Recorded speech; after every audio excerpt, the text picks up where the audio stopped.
they're great. Yeah, so I had the first one. I saw a notification that we were asked to make an issue about file size for fuzz testing. Did that get created? I'm not sure I saw a notification for it. If not, I'm happy to create it and CC everyone on it.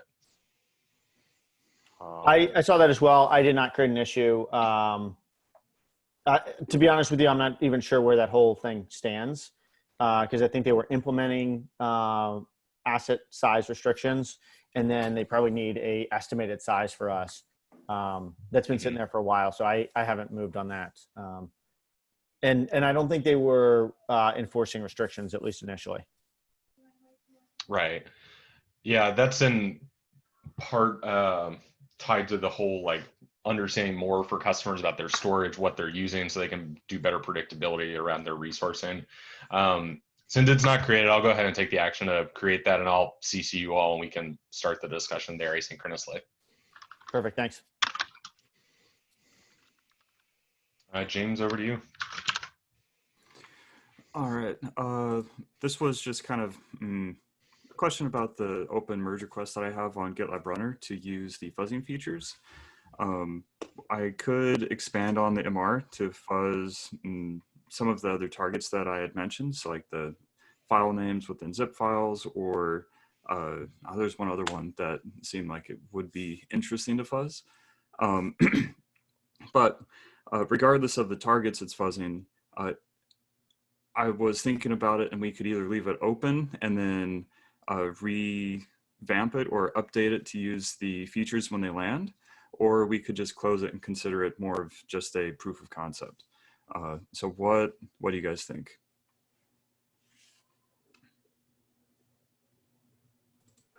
I don't have a strong opinion one way or the other. Yeah, I guess I should say part of the reason why it doesn't seem that clear to me is because it is not the best.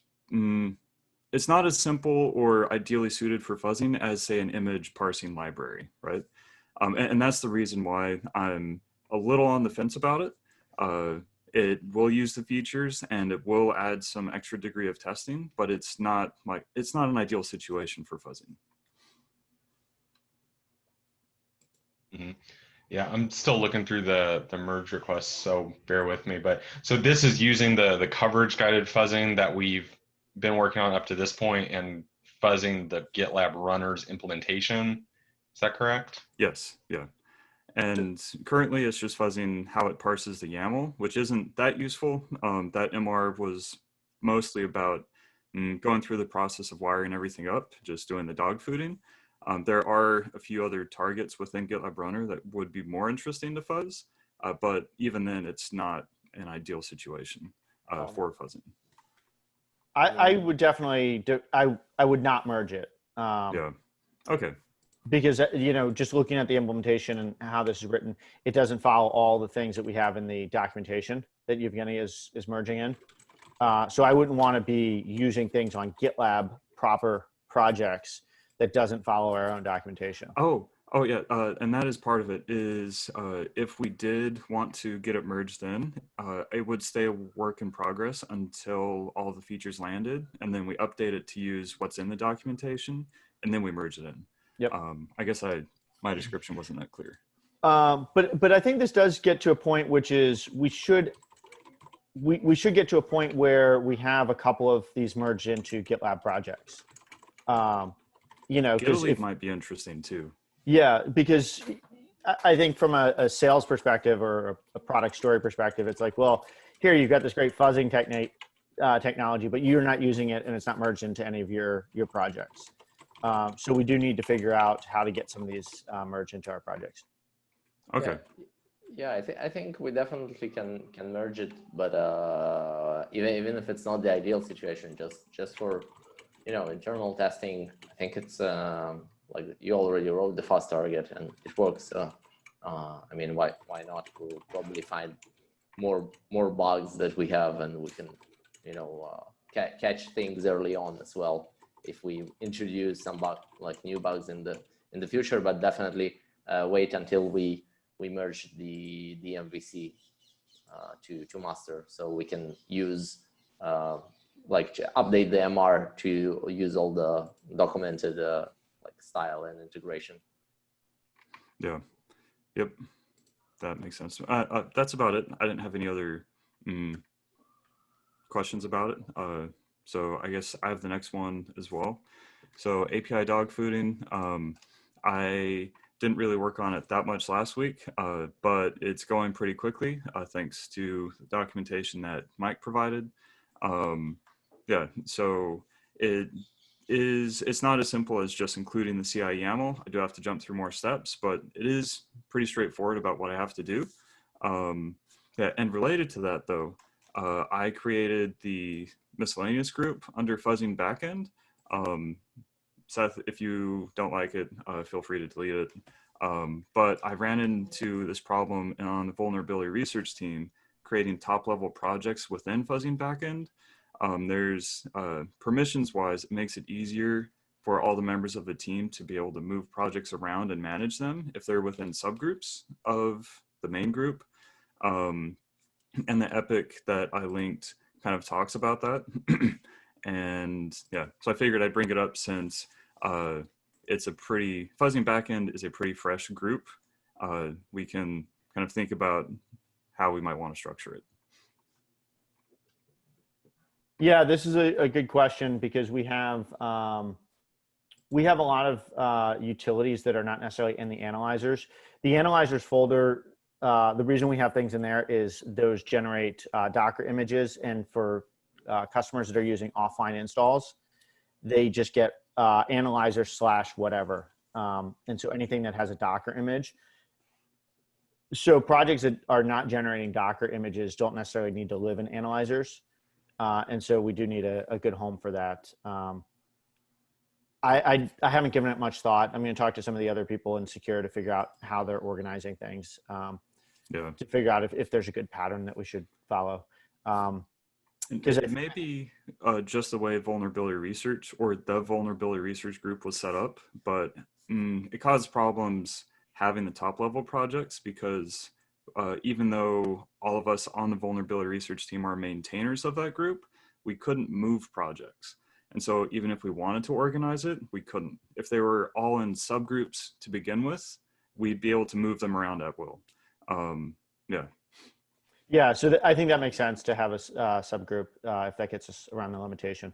And then, yeah, for example, this dog fooding isn't a customer-facing project, so we can throw that in there all day long. I think the organization question I have is if we're not creating a Docker image, but it's just a command line utility, where do we put that? And that's just something we have to kind of figure out what our different options are. Yeah. That's it for me. I think you're up, Seth. Perfect. Yeah, so I just wanted to link over, I don't know if everyone has access to this document, but I can add anyone that needs it. This is just the, okay, yeah, so I'll add you. This is just the integration document that mostly Mike and I have been working through of the Peach architecture. And I wanted to link this over because Sam, you had mentioned a question about one of the diagrams, and I just responded to your question. This document has probably the most up-to-date discussion. And then the goal is that what we're doing is we're going to start taking these and creating issues as this discussion is fairly mature. So at some point we'll have more of the discussion in issues, but this document, as you can see, is like 20 pages. So it was a lot more efficient just to have it right there, make all the updates as opposed to going through the whole issue workflow. So yeah, this has pretty much what we're doing for the couple different milestones for Peach and the architecture.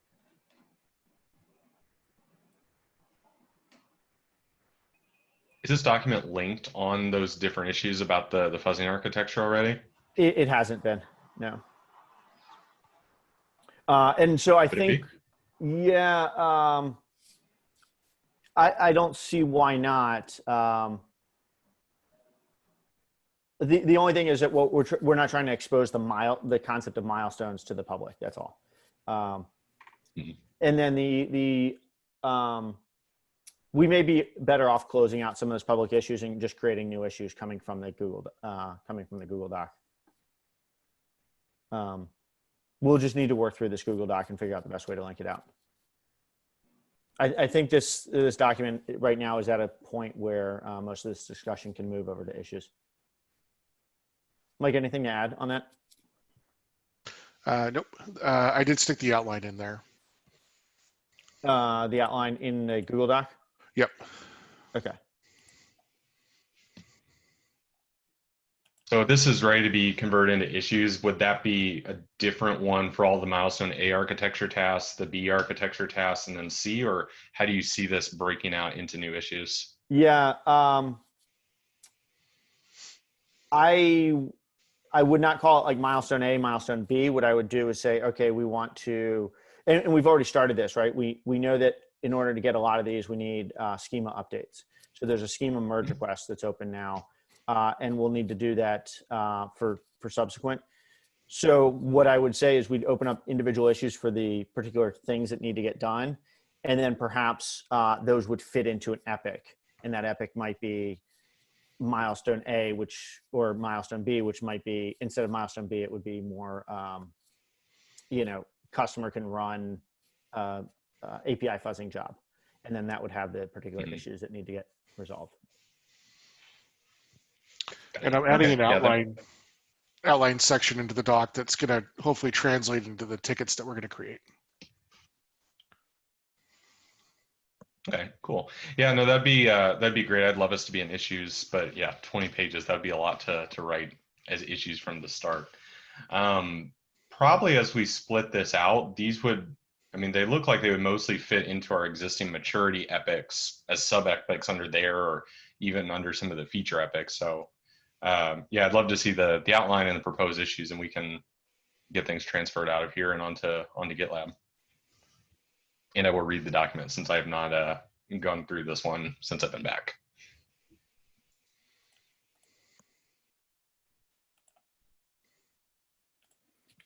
Perfect. And then I think, James, you've got number 5. Yep. So this is kind of a status update on the fuzzing report schema. It is starting to get some good feedback from other tech leads. And I've, during the discussions, I've realized that it's kind of doing two things at once in the MR, and it may make it harder to get it merged in. So I'm thinking of splitting it into solely adding the fuzzing schema versus the refactoring.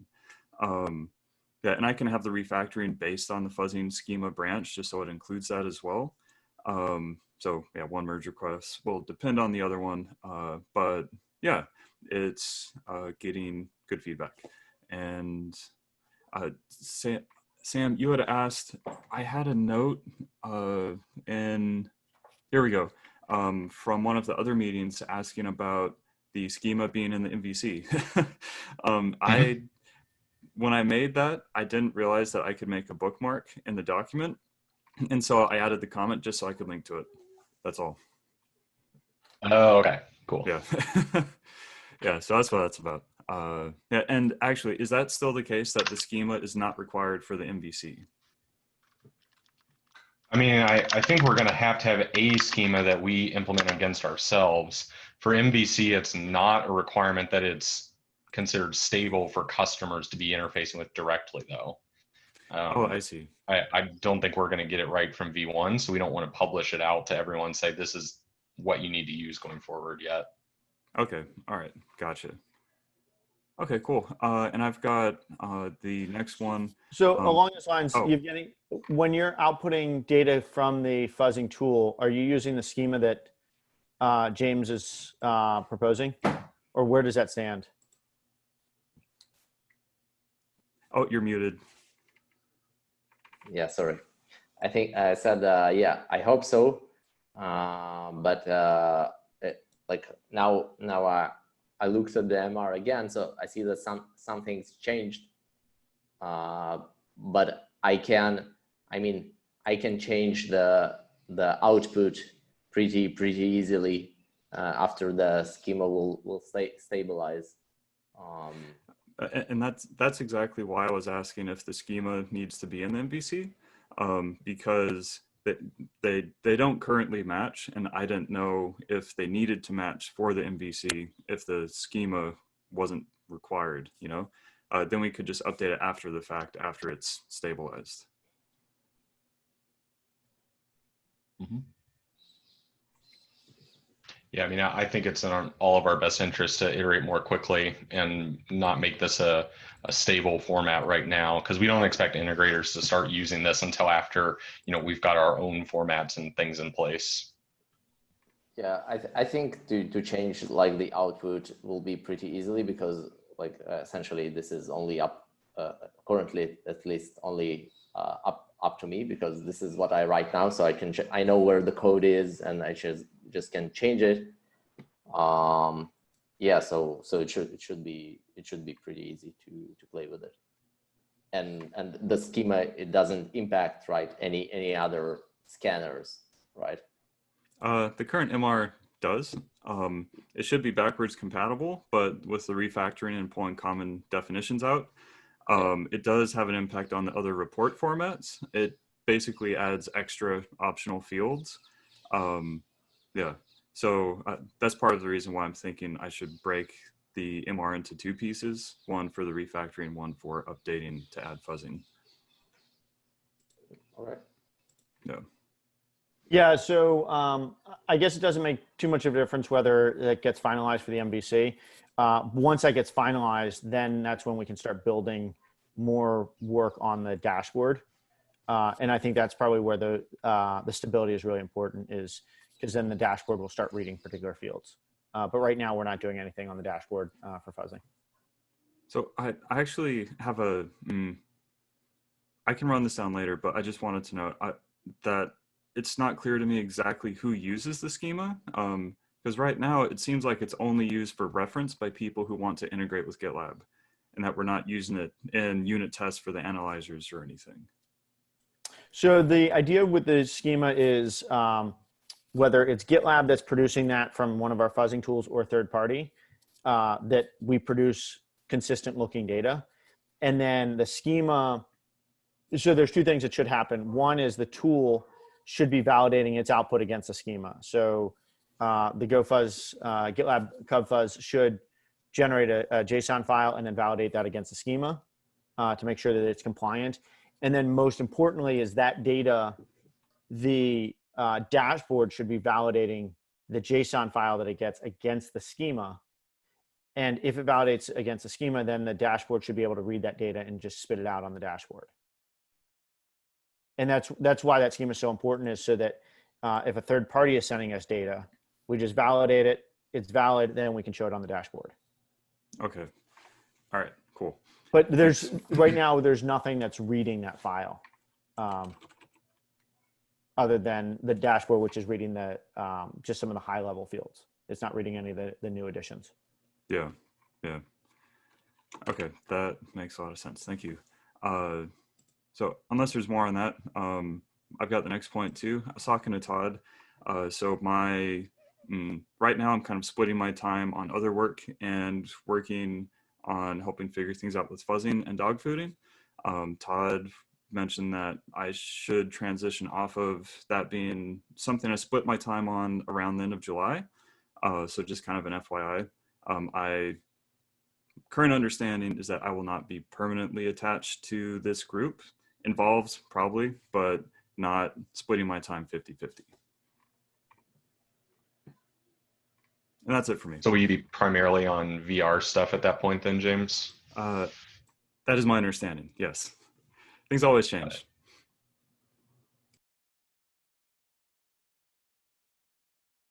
Okay, I think I'm the next one, right? So the pipeline, pipeline dashboard merge request was merged, I think last week, and it already deployed to staging or pre-production, I think, by yesterday. So that's good. We have an initial documentation merge request, which I think most of you reviewed it already, but you can take another look. And we are waiting to the technical writer. I also have to answer one of your comments, Seth. I saw it, so I'll answer it. I think that's looking really good, by the way. Oh, thanks. And there is another merge request, which is actually part of the first one, but I had to split it, which is the the coverage guided fuzzing YAML, which we users will essentially include using the template keyword. So essentially, we are waiting for both of those MR to have the demo that I showed merged into master.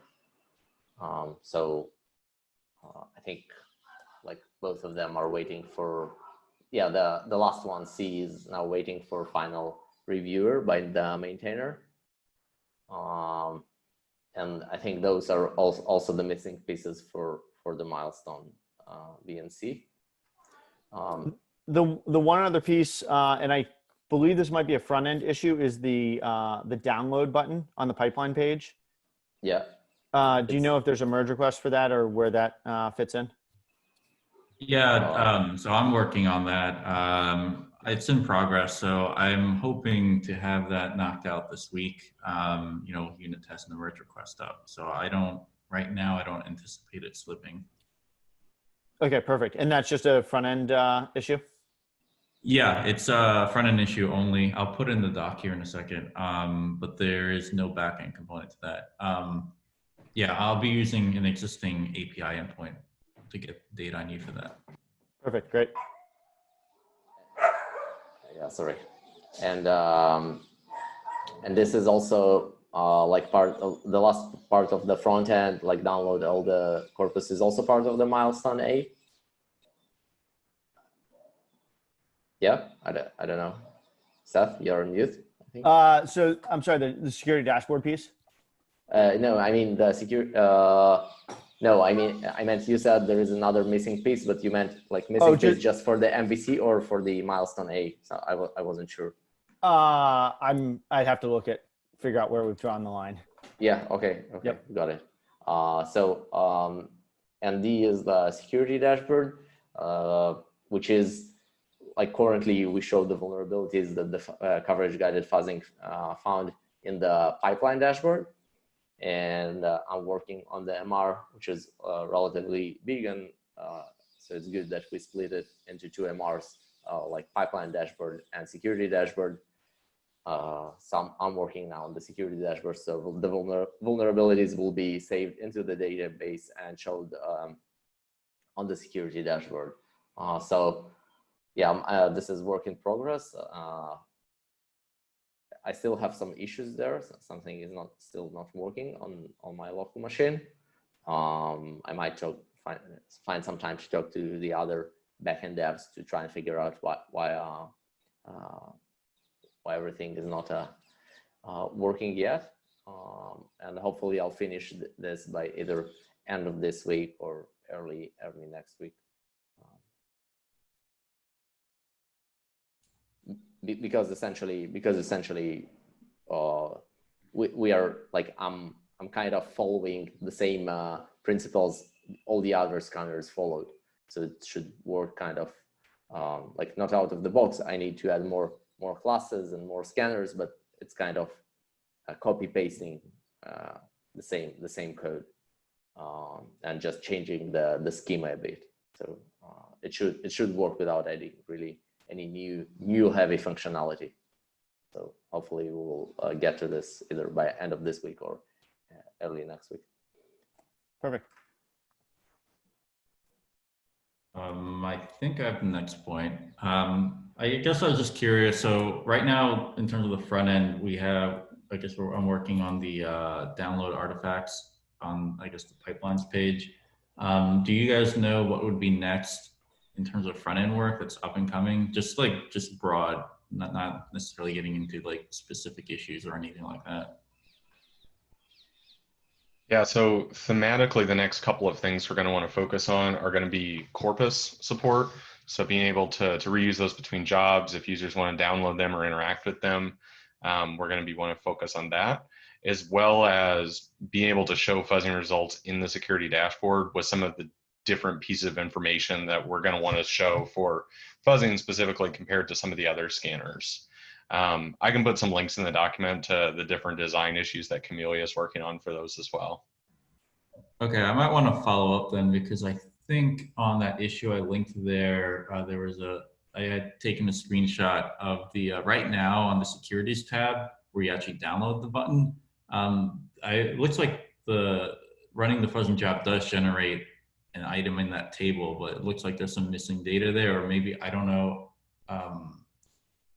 I'll follow up with UX on what should go there, or if that's eventually going to be populated. Because if you click on the issue, the 217151, and then look at the last comment in the last screenshot, it looks like, here, do you mind if I share my screen for a second? Yeah, go for it. Okay, let me pull this over here. All right, can you guys see this? So we have, let me move this out of the way. So we have the security tab, download button is going to go over here, but then it looks like this vulnerability or this result was generated from that job run, but index out of range. I think severity unknown. I don't know how we would generate a severity level for that, and then identifiers blank. So I don't know right now if this is particularly useful. If for this version, this issue only pertains to generating the, creating the download button when there's an artifact. This, I don't know if we want to follow up on in a follow-up issue to address that from the UI. So this is already implemented. Like this is already in the UI. I screenshot it. It's not a mock-up. I just screenshot it from the UI. It's already merged into master, or maybe I didn't get the question. Oh no, the question is right now, does this look all right? Because right now, index out of range, is this a valid value for this column? Saying, and then unknown, like, I just want to make sure this is not like, I know we had generated, I guess, like a new report type in this view, but I don't know if the data that's here is currently valid as is, or if it's even useful to the user. Was my question. And if we just wanted to leave it as is right now. Yeah, so this data, because coverage guided fuzzing is kicking out a schema that is mostly compatible with the existing schemas, what you're seeing on screen is what naturally shows up. You're bringing up the issue, which is that the fuzzing results are not necessarily vulnerabilities. So the fault that was found was index out of range, and that's the fault, but like, this design is for, the title is a vulnerability, and it may not be the same. So we're shoving the data in there for now. Okay. And I think this is a very good design question of like, do we want to have this table that is really for vulnerabilities show the faults? If we don't, then we need another layout. But then if you go down that path, then you have this issue of like, you can't view all severities in all scanners, right? Sure. I mean, I didn't mean to go off track here. I think I guess the outcome for me is, and I brought this up in the issues, like maybe we should have a follow-up issue to kind of mitigate those. But for now, I will add the download button as per the mocks, which I think are, this is what it should look like over here. So I'll do that for now. Yep. And then I guess I'll follow up with UX on the concerns I just brought up now.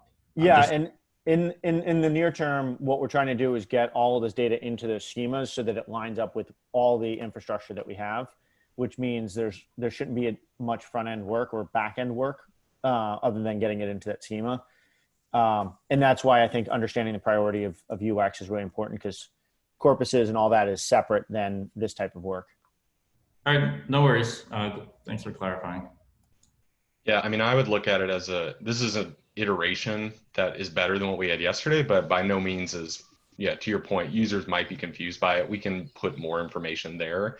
And that's really what those design pieces of work around what is the way we want to actually present these results. That's going to be what it focuses on. Yeah, no worries. I just wanted to point it out just to surface it. So part of on the identifier column, would it be possible for us to just put something static there, like just fuzz testing result? I mean, even if it's not a specific ID, just it would be better than a blank column, in my opinion. I could, because I think I know what that particular row is. But then, yeah, I mean, I could do that, but I guess I just want to run it by UX. Just I try not. I mean, what do you think? Yeah, we should just have that conversation in the issue. I would be more inclined not to have anything hard coded on the front end. And if we hard code it, we should hard code it in the back end so that later when it gets updated, we can change the code and you on the front end don't have to change anything. Yeah. I think it's like a bug in the current version, or like a feature in the next one that we like it should, like this field should be connected to some output that we control on the back end, and then it should just be whatever we decide, or either some useful information like identifier of the crash, for example. Yeah. I added a note to our notes on the meeting. On the schema merge request, I did mention that we could use the existing identifiers field, and the different crash types should map directly to CWEs. It's not something I would push for the MVC, but like an access violation trying to read data, or if you're fuzzing with address sanitizer, you'll know it's an index out of bounds. Or a Stack Overflow, all of those vulnerability types do map to CWEs. That's something we could add later. Yeah, I agree on that, definitely.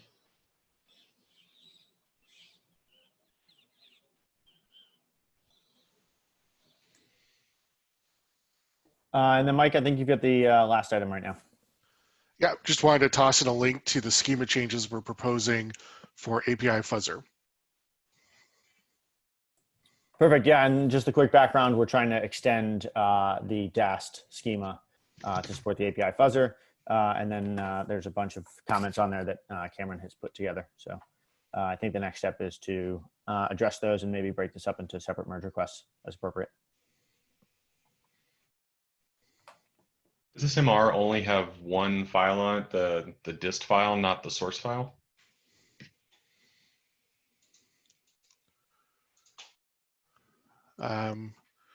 Right now, I've just done the schema file changes for DAST, just to get the conversation. You'll want to update the source file. Everything in the dist folder is generated from the files in the source file. I see. Okay. Yeah.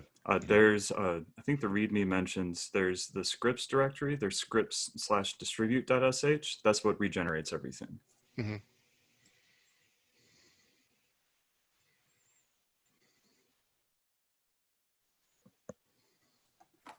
Excellent. Anything else? Nothing from me. Nothing from me.